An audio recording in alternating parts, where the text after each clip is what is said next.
What's up, everyone? Welcome back to another episode of The Three View. Today we are joined by Butte Irish head coach Marc Brodeur. How's it going? Not bad yourself. It's going good. How's your summer been? Hockey filled again. Didn't really have much chance to do much of anything. I actually been traveling all over the country looking for players and things like that. So, All right, so you're but it's keeping pretty fun. busy. Yeah, definitely. So we'll kind of hop right on into things. So, although the team missed the playoffs during the 24-25 season, you guys still had a ton of bright spots last year. How would you evaluate the strides that your group had throughout the season? Well, we were a very good team, and a lot of people ask me like, what went wrong, that kind of thing, because of the talent pool that we did have. And I guess I can attest it to having too many shiny players and not enough grit, not a good balance. You know, Mhm. we we could have we could have won games, scoring less points and playing better defense and having better goaltending. So that was kind of my take on the whole season. So we've changed kind of how we're recruiting or how I'm recruiting, since I'm kind of the only guy that does it. So, um, I've changed things up and I've learned things. So hopefully this season it goes a lot better. Yeah, absolutely. And when we kind of look at the season overall, what are some areas of growth that you're, looking forward to building upon this year? The biggest thing is having players and families buy into what we're doing here in Butte. It took us a little bit to get the train back on the track, and now the proof is in the pudding. We've advanced some players here and there, and we've had success developing players. So I think that's the biggest key is we're kind of riding a high, and we want to keep it going. And like you said, you just talked about advancing and developing players. You had a handful of players earn, league awards last season, including Easton Langamo, Logan Weber, and Weston Villers. What does that say about your development model that you're having out in View? Um, I would like to take credit for it, but those are three talented hockey players, right? And so I'm not sure as if we really developed them to get them to the level that they were at. But we gave them ideas, we gave them a good structure, we worked on certain things in practice that probably developed their game that way.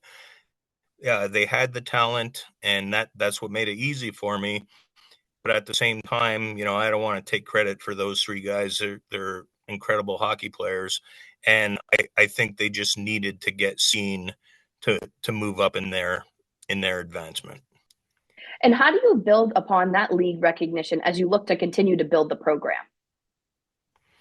Um, it's just when we do get players in front of us and we're talking to them, we can show them what we've done in advancement wise, and quite frankly, it does get a long around. Um, and we have a pretty good social media presence. We have a spectacular photographer that does a lot of cool things for us, and we've noticed a lot of teams are copying what she began to do. Mhm. And so it's just getting there, making sure that everyone knows that we got a good thing going on here, and it just kind of makes it easy. Yeah, absolutely. And looking at a player that you had in Weston Villers last year, he was a 3-year player for you. He has the second most overall games played in franchise history and the second most assists as well. What kind of legacy does he leave behind both on and off the ice? Well, off the ice, I don't think you're ever going to meet a nicer kid, and a more disciplined kid. Uh, in junior hockey, you get a lot of horror stories. You get a lot of issues every once in a while. I can tell you, in the 3 years that I've known Weston, he's never given me one problem.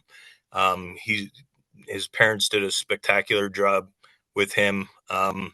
He just lives his life very, very clean, respectful to everyone. He's got a good spiritual background, and he wasn't the most vocal person in the locker room, but you just knew when he was there. And when he did get angry, people listened. So, and he didn't get angry very often. He's one of those guys that's kind of calm, cool, and collective. Mhm. But at the same time, when need be, they listen to him. And what kind of legacy does he leave behind for the next wave of players coming in for the Irish? Well, they've got big shoes to fill. He was an amazing captain, like I said, and a great human being. And we only have a handful of returners coming this year, so Mhm. hopefully those guys can learn what he presented to the team. Um, and I wish other players could have had the opportunity to play with a guy like Weston, because they would just see how to live life. I guess I keep on going back to that, but he was such a joy, and I'm gonna miss him. He's just a great kid. Yeah, it's special to have a player like that, especially that's been with you for so many years. So I'm sure he'll be, greatly missed in your program. Yeah, he was an original Cobra with me. Like when I took over the team, we were still Cobras, and I only had him and Tess Sinef left over from the Cobras. Hmm. So now we're beginning a all new legacy, I guess. Yeah, absolutely. And as we switch over more to a team based, so you guys had the fifth best power play in the league last year, and you guys also scored the most shorthanded goals. How are you able to be so successful on special teams? Again, it's kind of the players, right? I mean, if you looked at the top five that we had playing the power play, just every single one of them were incredible hockey players. Um, um, when you have speedsters like an Andrew Brow killing penalties for you that can get to the puck faster than anyone else, you're going to score a lot of shorthanded goals. So again, I when I played hockey, I was more offensive than defense, and that's kind of where I get excited is, Mhm. the offensive side of the game. So running power play was really kind of my niche. And I actually, for the last, 2 years, we've had a very, very strong power play. Again, it's because of some of the players that we have, but maybe I practice it a lot more than other people. So I don't know. Mhm. Practice makes perfect, and we work an awful lot on our power play and our penalty kill. So it sounds like this is something that you emphasized from day one, and you were looking to bring over that success from last year. Yeah, definitely. It might be a little bit tougher this year because I've I've got some very good talent coming in. I just don't know where they're going to figure into that power play. However, I did get some great news tonight. You'll be the first one that Easton Langlo is coming back. So There we goaltenders go. beware. All right, that's super exciting. Yes, it is. I'm pretty excited about that. I would be too. And as we look forward to next season, what do you think are some of the biggest priorities that you're addressing heading into the upcoming year, to make it back to the playoffs? The biggest thing that we concentrated on, and it's really nothing against the players that we had last year, but goaltending was the focus. I mean, we scored the most power play goals and shorthanded goals, and we had, I think, the second most goals in the league. But our goals against were just atrocious, and we couldn't stay in a game. So I think I've rectified that I don't want to call it a problem because it wasn't like our goaltenders weren't there. It, Hmm. it's just it just didn't work the way we wanted it to. So we've got 4 new guys coming in, and I think that's where our biggest improvement's going to be. And then to help them a little bit, our defensive core is going to be way better than last year as well. We had some great players. Don't get me wrong.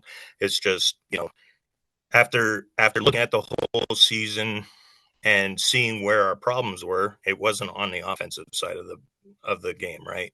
It was Right. it was the defensive side. So that's where we focus most of our recruiting, Hmm. and with some of the guys that we recruited on offense, I think it's going to be pretty good. It sounds like you guys have the recipe for success. Well, hopefully. Hey, last year I told you guys that I was very optimistic going to do that this year because it didn't turn out the way I'm just going to keep my mouth shut for now, and we'll see how the season turns out. Hey, that's fair enough. And as we wrap things up here, what was your most memorable moment as a coach from last year?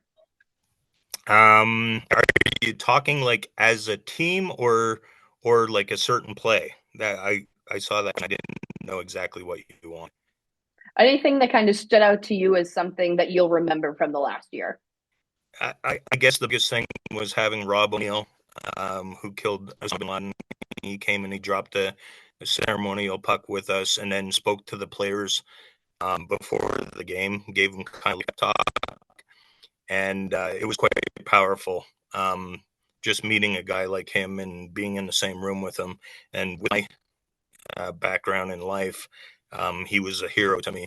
So having him come in the room, it was just incredible, and the boys still talk about it. And he's a Butte boy, born and raised, and so we'll get him back again this year for the new crop of kids.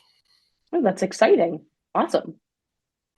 And then if on the hockey side, it was Logan Webber with Watertown. He was always 100% the hardest worker in practice and in games, and he deserved that deal. Mhm. As, a certain thing for one player. I've never been more proud of a player than what he accomplished this year. Well, thank you so much for hopping on this call today. We look forward to seeing what you guys do this year.